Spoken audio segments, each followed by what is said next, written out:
penalty. Soccer.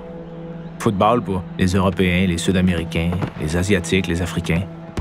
Pour tout le monde, finalement. Excepté en Amérique du Nord. Une mentalité différente ou des priorités différentes dans la vie. J'imagine. Attendre. Attendre que le bon moment arrive. La seconde qui change tout. Qui modifie les destinées. C'est tout ça à la fois un penalty. 5 secondes. L'instant où tu te confrontes à ta chance. Où t'es acteur du destin.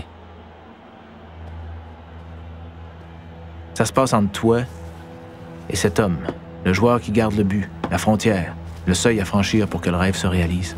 T'es seul face à lui, entre ta peur de faillir et ton désir de hurler. Ce cri enfermé à l'intérieur. Cette fêlure dans l'armure qui te retient. Tirer, marquer le penalty, crier, courir, se lâcher au moins une fois. Pour toi et tous les autres. J'ai jamais saisi cette responsabilité face au travail, aux efforts des autres, à leurs rêves. Différentes façons d'aborder un penalty. Botter le ballon avec force, sans regarder.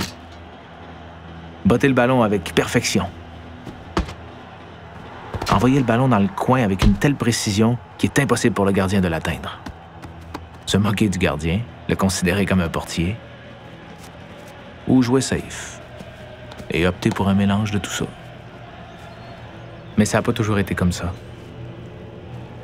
J'avais 12 ans, j'étais joueur en équipe de première ligue junior, presque un pro. Le monde que je sous-estimais me dérangeait. Comme mon entraîneur qui a flirté avec ma copine. Et l'autre con, un ami à lui, concierge du stade, qui faisait des jokes plates là-dessus. Un orage est tombé ce jour-là, la grêle, les trompes d'eau, à un tel point qu'on se noyait presque. Difficile de rester debout. Un penalty a été sifflé. Personne ne veut prendre la chance, sauf moi. Un orage. Je tentais un défi à Dieu et à ce con d'entraîneur, dont le regard me suppliait. « Ouais, je vais le botter. » Salaud. J'ai visé la fenêtre de la loge du concierge du stade. 1000 points si je la brise. Game over. Je marchais jusqu'au vestiaire en saluant mon entraîneur d'un geste du bras. Pauvre con. Je pensais être un tough. Mon père assis d'un gradin, impassible et silencieux, secouait la tête.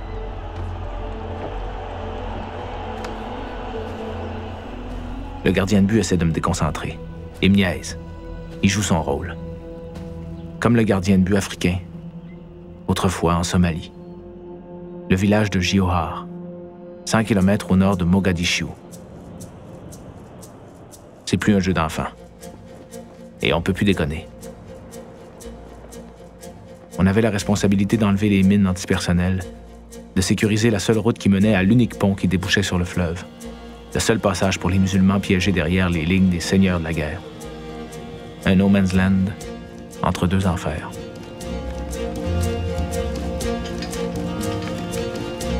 On l'a fait, mais on est connu pour être paresseux et personne n'avait confiance en nous. Qui pouvait blâmer finalement?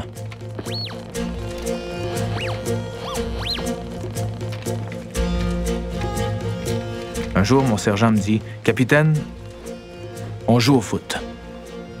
Organisons un tournoi. »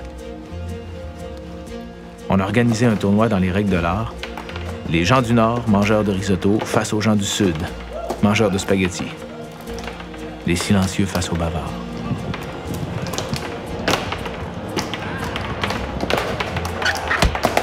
Ça a été un moment magique. Même si mes bottes n'ont pas rendu justice à ma technique raffinée et artistique.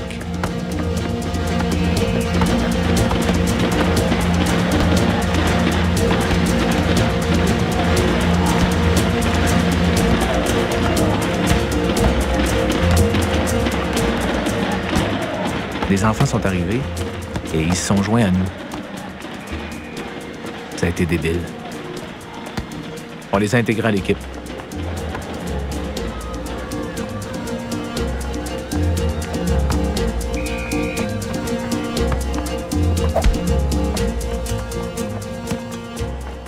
Plusieurs avaient plus de famille.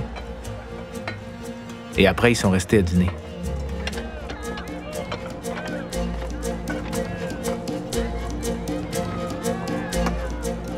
Mon amie Zoya, lumière de l'aube, ça signifie.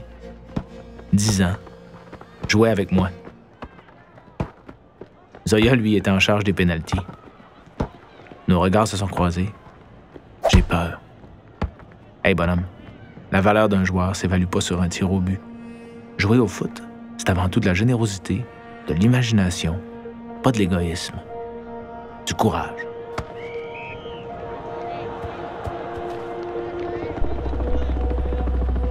C'est alors que le général est arrivé, surgissant de nulle part. Furieux. Scrute du regard les alentours. Il nous observe tous un à un.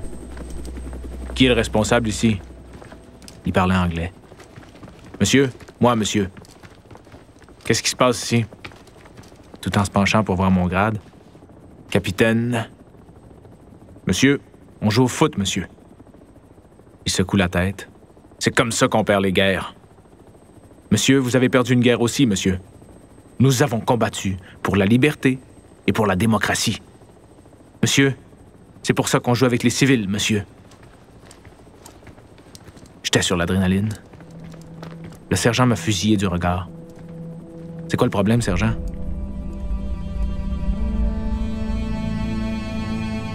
Vous avez fait le malin, et maintenant on va payer pour ça. Les civils vont payer pour ça encore plus que nous. Quand ils vont tarder à nous apporter le soutien aérien nécessaire histoire de nous apprendre la discipline, monsieur.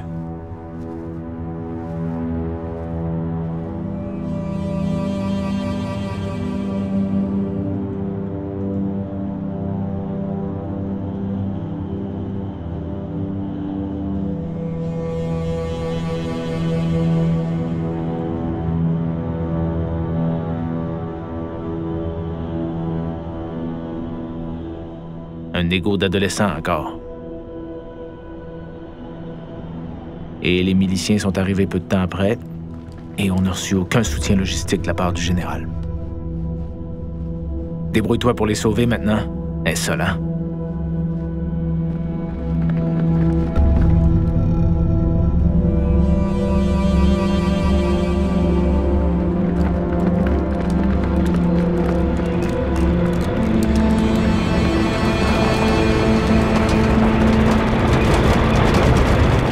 Réclamait la zone comme étant la leur. On avait 2 heures pour vider les lieux, avec tous ces sales gens que vous prétendez protéger. J'ai entendu les fusils s'armer. Le champ est prêt. Le ballon est là. Jouons une partie de foot. Celui qui l'emporte gagne le contrôle de la zone. Le sergent était un homme du Sud, un homme bavard. Les miliciens ont fini par jouer pour le faire taire. Faisons la partie. On s'est mis d'accord sur les règles. Un Russe a été désigné comme arbitre. 10 minutes avant la fin, on perd 1-0. Un pénalty est sifflé en notre faveur. C'est un signe. Une occasion à pas échapper. Moment de silence. C'est moi qui tire. Faut qu'il soit parfait cette fois-ci. Le gardien de but cherche à me déstabiliser. Fils de pute. Un tir parfait.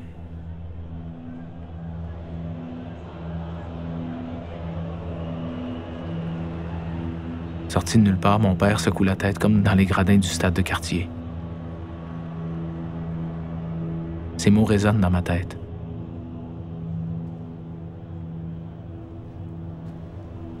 C'est facile d'être un con. Le plus difficile, c'est d'être un homme responsable. Être un homme droit.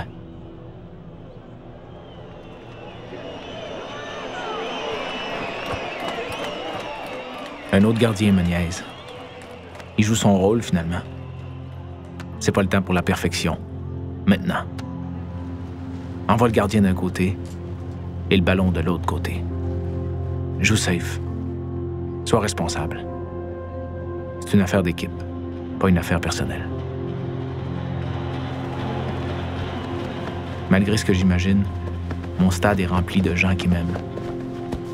Et je m'offre ce que j'attendais depuis longtemps. C'est l'alliance de mon père. Et je suis le dernier des miens.